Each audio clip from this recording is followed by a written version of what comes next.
What will be the biggest revenue drivers for B2B media in the next couple of years?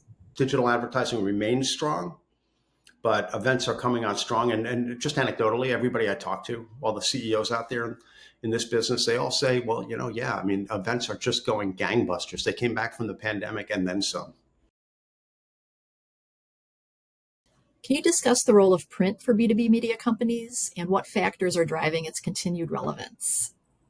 8 years ago, 10 years ago, the migration away from print was, sort of well underway, and the conventional wisdom, the thinking, the generalized thinking was that print would continue to decline. It really hasn't in B2B media, or not as much as expected.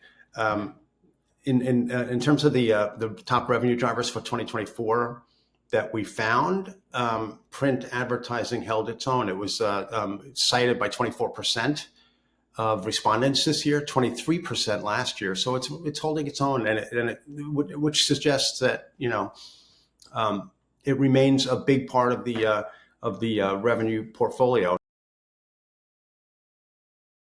What trends in advertising do you think will have the most significant impact on B2B media in the coming year? It's a couple of things. One, the uncertainty around cookies. Google said it was going to deprecate third-party cookies. It said that probably 4 or 5 years ago. It still hasn't, and now there's some question about whether it ever will.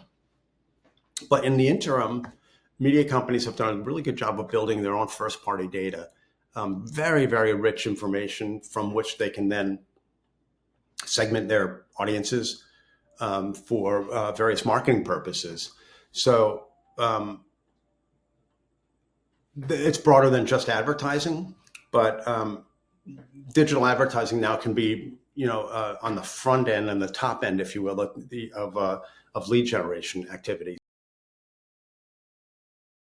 In an increasingly crowded media landscape, what key factors can help B2B media companies distinguish themselves to attract advertisers? It comes down to brand value, and which is it's always been that.